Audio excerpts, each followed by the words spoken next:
Shalom, shalom. Pastor Bright Nyaende, mwalimu wa neno la Mungu na mchungaji wa kanisa la Pentecostal Rebu Majoe Matofali. Popote ulipo katika jiji la Dar es Salaam, unapofika kituo kinaitwa Gongo la Mboto, pale unapanda gari, bajaji au bodaboda kuelekea sehemu moja inaitwa Viwege. Ukienda njia ya Viwege, unashuka kituo kinaitwa Matofali.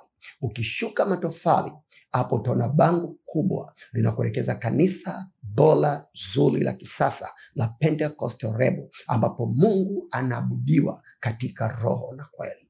Jitahidi ufike, tumwabudu Mungu pamoja. Mpendwa mtakatifu mwana wa Mungu, leo tunagusia nguvu na umuhimu wa kufanya maombi. Watu wengi kwenye dunia tulionayo wanapambana blindly kuweza kufikia hatima na malengo waliojiwekea. Naposema wanapambana blindly, na maanisha wanapambana kama vipofu.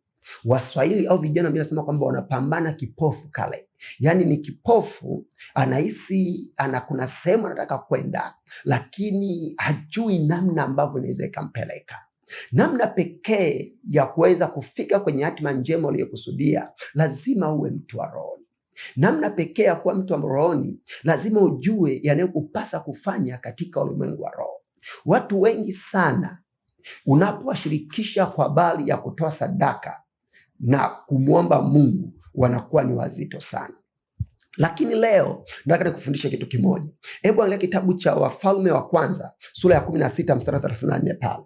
Utakumbuka kuna mfalme alikuwepo nyakati zile ambapo alikuwa anatawala nchi ya Israeli, mfalme anaitwa Yeli wa Betheli, Yeli Mbetheli, ambao mfalme yule ilipofika majira amesimama kabisa anataka kutawala taifa. Akakumbuka kuna sheria ambayo Yoshua aliweka, akasema mtu yoyote atakayejenga misingi ya taifa hili atafiwa na mwanae wa kwanza, lakini mtu yoyote atakayesimamisha kuta za taifa hili atafiwa na mwanae wa pili. Kwa walipita wafalme kadha wa kadha, kwa sababu ya uzito wa sadaka hiyo hawakuweza kujenga lile taifa.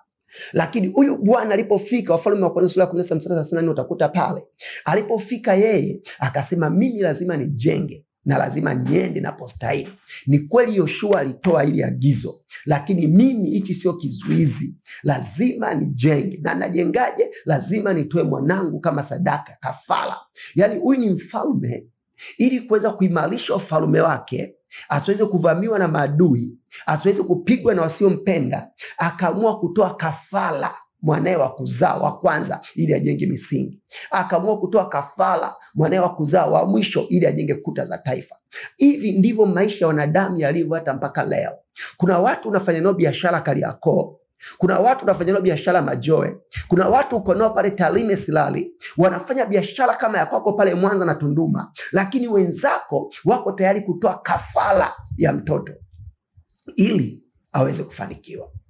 Unajua kuna vitu tukiviongea watu wana take it simple, lakini kuna mambo yapo yanaendelea kufanyika na yanaishi. Kwa mfano kusoma kitabu cha Matendo ya Mitume, Biblia inasema alikuwepo kijakazi mmoja aliyowapatia bwana zake faida kwa kuagua. Yaani hawa ni wafanyabiashara wa nchi, lakini inapofika majira kama ya mwisho wa mwaka, inapofika majira ambayo wanatamani kukuza na kuimarisha biashara zao, hawaendi tu kukimbia kufuata mizigo China, hawaendi tu kufungua na kufanya training za customer care. Wanafanya training za customer care, wanafanya marketing nyingine, lakini kwanza wanaanzia kwa mganga. Biblia inasema akawapatia bwana zake faida nyingi kwa kuagua. Manake wakatoa sadaka, akawafanyia uganga ili waweze kupata mali. Lakini pia ukiangalia ni kuonyesha huyu mfalme anakubali kabisa, natoa mwanangu ili mimi tulijenge utawala wangu. Yaani niko lazi nitoe kafara ya mtoto wangu ili mimi utawala wangu uweze kusimama, ili mimi biashara yangu iweze kusimama, ili mimi cheo changu kiweze kusimama. Lakini pia ukiangalia Zaburi 106:37, Zaburi ya 137 inasema walitoa wana wao na binti zao kuwa sadaka kwa mashetani. Baba, mama katoa mtoto wake kuwa sadaka kwa mashetani ili aweze kupata mali.